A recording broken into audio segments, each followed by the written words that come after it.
All, तो ये जो आप अभी अपनी स्क्रीन पे देख रहे हैं, ये 2013 से लेके 2024 के पीवाईक्यूज़ हैं, ठीक है? अभी सभी की इम्पोर्टेंट और बहुत हाई डिमांड थी कि प्लीज़ एसएसटी की स्ट्रैटेजी बनाएँ क्योंकि एसएसटी बहुत बोरिंग लगती है। ऑब्वियसली यार सबको लगती है, ठीक है? ये सभी के साथ है। तो हम इस डर को दूर करके एसएसटी से इतनी अच्छी दोस्ती कर लें कि हमारे गुड मार्क्स बन जाए, जैसे मैंने किया। बहुत बोरिंग लग रही है कैसे करें? एनसीईआरटी नहीं पढ़ी है, बहुत लेट हो गया है, पता नहीं चल रहा है, पीवाईक्यू कैसे पढ़ें? पीवाईक्यू समझ नहीं आ रहे हैं क्योंकि एसएसटी नहीं पढ़ी है, तो पीवाईक्यू कैसे समझेंगे? हमें टर्म्स ही नहीं पता है। द मेन फैक्टर इज़ कि हम पेपर कर लेंगे, बट अगर हमें टर्म्स पता होंगी तब।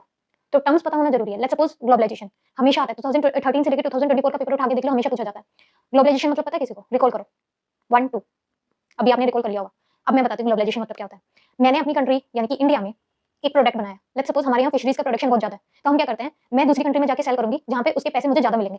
ठीक है? इंडिया में मैंने थोड़ा दे दिया, बट अब मैं चाह रही हूँ कि मेरा जो प्रोडक्शन है, जो मैंने फिशरीज़ का प्रोडक्शन किया है, अब मुझे उसमें मुनाफ़ा मिल जाए, यानी कि मुझे उसपे प्रॉफिट मिल जाए। तो मैं वो कंट्री ढूँढूँगी जहाँ पे कंज्यूमिंग पीपल हैं, वो ज़्यादा है। मैंने सपोज़ करो मैंने यूएसए फाइंड कर ली। मैंने यूएसए में जाके वो एक्सपोर्ट कर दिया। ठीक है? एक्सपोर्ट कर दिया, मुझे वहाँ से प्रॉफिट हो गया। सऊदी अरब। सऊदी अरब से हम क्रूड ऑयल इम्पोर्ट करते हैं। ठीक है? ईरान हो गया, ओमान हो गया। क्यों करते हैं इनसे? क्योंकि इनके पास प्रोडक्शन ज़्यादा है। ये हमें कम दाम में दे देंगे। ठीक है? हमें अपना प्रॉफिट भी तो देखना है ना। एक है लेट्स सपोज़ कि रशिया ले लो। रशिया क्रूड ऑयल हमें ज़्यादा पैसे में दे रहा है, पर वहीं सऊदी अरब में हमें कम पैसे में दे रहा है। तो हम किससे लेना पसंद करेंगे? सऊदी अरब से ना।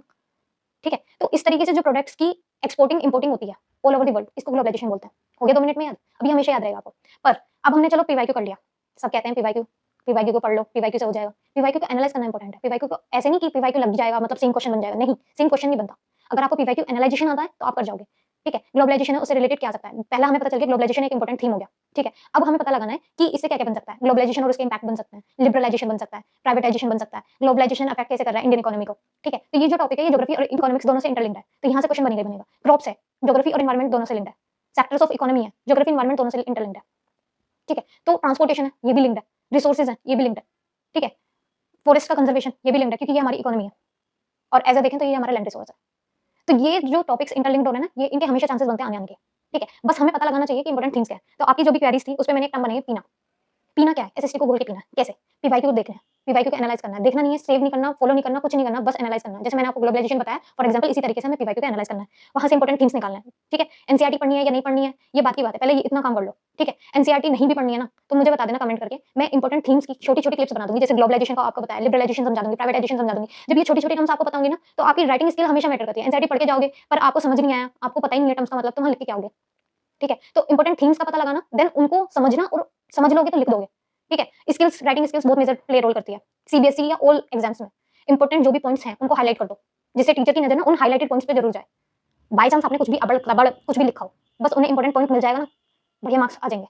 वैसे तो सीबीएसई में स्टाफ मार्किंग होती है, ठीक है? बट हमें इस पॉइंट को ध्यान रखना है कि हमारा इंपॉर्टेंट पॉइंट हाइलाइट होना चाहिए आंसर का। ठीक है? चलो, ए for active recall. Active recall क्या होता है? मैंने अभी ग्लोबलाइजेशन समझाया, अभी से 2 बार तो अपने दिमाग में अभी चला लो कि हाँ, ग्लोबलाइजेशन मतलब ये होता है। फिर उसको कुछ 1 दिन बाद दोबारा रिकॉल करो। ग्लोबलाइजेशन क्या बताया था? यही होता है एक्टिव रिकॉल। बार-बार याद करना। आर को रिपीट, इस प्रोसेस को पूरे प्रोसेस को रिपीट करो। P for PYQ, I for important theme, N for NCERT, A for active recall and दोबारा रिपीट करो। तो इस रिपीटेशन से आपको चीज़ें ग्रैब होने लगती हैं, आपके दिमाग में फिट होने लगती है। इसी को हम बोलते हैं, ठीक है? अब ज्योग्राफी के मोस्ट इंपोर्टेंट क्वेश्चंस देख लेते हैं, जो कि मैंने इंपोर्टेंट थीम से ही निकाले। अगर आप कहोगे तो मैंने आपके लिए बोला है कि बिग सरप्राइज़ है, एक भी कमेंट आएगा ना इंपोर्टेंट थीम्स पे वीडियोज़ बना दो या दीदी हमारी हेल्प कर दो, इंपोर्टेंट थीम्स बता दो, समझा दो। मैं एक बच्चे का भी कमेंट देख के पूरी सीरीज़ बना दूँगी।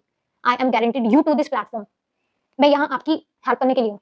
मुझे ये नहीं है कि मेरा चैनल चल रहा है या मुझे मिलियंस में क्रिएट करना है, मुझे थाउज़ेंड्स में क्रिएट करना है। नहीं भाई, मेरी हेल्प से एक बच्चे की भी लाइफ इंप्रूव हो रही है, क्योंकि मुझे पता है 10th के मार्क्स कितने इंपोर्टेंट प्ले रोल करते हैं।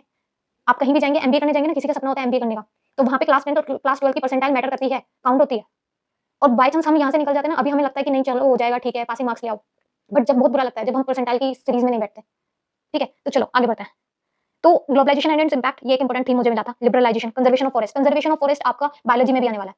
ठीक है? फॉरेस्ट को क्यों कंजर्व करना है?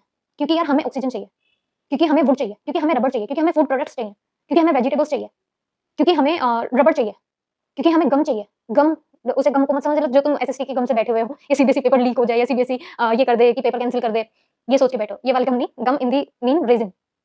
ठीक है? वो मिल जाए। अदर प्रोडक्ट्स भी होते हैं, बहुत सारे प्रोडक्ट्स होते हैं। तो फॉरेस्ट को हमें क्यों कंज़र्व करना है भाई? हमारी सोइल को कंज़र्व करके रखता है, वाटर को कंज़र्व करके रखता है। ये बहुत सारी चीज़ें हैं। आजकल हम नेचुरल चीज़ों की तरफ बढ़ रहे हैं, ठीक है? नेचुरल जैसे मामा के प्रोडक्ट्स यूज़ करते हैं स्किन के लिए, हेयर्स के लिए। अगर हम फॉरेस्ट को काटते चले जाएँगे तो हम नेचुरल प्रोडक्ट्स कैसे ले पाएँगे? हमारी डिसीज़ बढ़ रही है, जड़ी-बूटियों से खत्म होती थी पहले, ठीक है? पर हम उन्हें काटते जा रहे हैं, हमें तो इवन ये भी नहीं पता कि ये जो पेड़ खड़ा है हमारे सामने, ये किस मेडिसिनल प्रॉपर्टीज़ को लेकर बैठा हुआ है। तो अगर काटते चले जाएँगे तो फिर तो कोई फ़ायदा ही नहीं है ना? फिर तो धई-धई है हर जगह, दिमाग की भी और पूरी बॉडी की भी। तो ट्रांसपोर्टेशन ये भी एक टॉपिक है जो कि आपका ज्योग्राफी और एनवायरनमेंट से लिंक्ड है। मैप बेस्ड क्वेश्चन हमेशा पूछता है, ठीक है? तो ये जो टॉपिक्स मैंने लिखे हुए हैं जैसे कि पोर्ट्स, डैम्स एंड प्लांट, ये वाले जो 5 हैं, ये तो मेजरली आते ही आते हैं। एक हिस्ट्री में पूछा जाता है, सोल्ट लॉ जो ब्रेक हुआ था, गांधी जी ने किया था, वो कौन से प्लेस पे किया था? तो डांडी, ठीक है, गुजरात के अंदर। तो ये कुछ है, एनसीएम हिस्ट्री का है, सिविल डिसोबीडियंस है, हमेशा पूछता है, करके जाओ। जो टॉपिक्स पता हैं, आने हैं, उन्हें तो 100% करके जाओ। अगर एनसीएम जानना है या सिविल डिसोबीडियंस जानना है, non cooperation, NCM, non cooperation movement, non cooperate, cooperate मतलब मैं आपका साथ नहीं दूँगा, ये होता है नॉन कोऑपरेशन। और क्या होता है? छोटी-सी चीज़ है। हमारे स्कूल में ठीक तरीके से इन टर्म्स को नहीं बताते। 2 मिनट के कॉन्सेप्ट में हमें ये नहीं बताते कि एनसीएम मतलब ये होता है। अगर हमें यही पता चल जाए ना, तो हम क्वेश्चन लिख देंगे। बस आगे का रोल तो हमारा राइटिंग स्किल का है, जो कि मैं बता दूँगी कैसे करनी है। मैं एक्सेल हूँ इसमें, ठीक है? तो चलो अब इस सीरीज़ को एंड करते हैं और आप मुझे कमेंट करके बता देना अगर आपको ऐसे ही इंपॉर्टेंट थीम्स पर एक्सप्लेनेशन चाहिए तो। 2-2 मिनट की वीडियो बनाऊँगी और पूरा एक्सप्लेन कर दूँगी। फिर एनसीईआरटी नहीं पढ़ी है, ये वाला जो दुःख होगा ना, ये थोड़ा कम हो जाएगा। I hope. तो लिखना आना चाहिए, इंपॉर्टेंट पॉइंट्स को हाइलाइट कर दो। बहुत तरीका है। All the best. तो हम 95% अचीव कर लें श्योरली। चलते-चलते नेक्स्ट टॉपिक बता देना, कमेंट में लिख देना क्या चाहिए, इंपॉर्टेंट थीम्स चाहिए या नहीं, इंपॉर्टेंट थीम्स पे एनालाइजेशन चाहिए, 2-2 मिनट की सीरीज़ चाहिए या नहीं। मैं तो होप करती हूँ कि आप लोगों को चाहिए होगी और मैं यहाँ पे तैयार हूँ करने के लिए, चाहे मुझे कितना भी टाइम लगे, ठीक है? तो मैं हेल्प करने के लिए तैयार हूँ, तो आप हेल्प लेने के लिए भी तैयार हो यार, ठीक है? चलो चलते हैं, tata bye bye, all the best.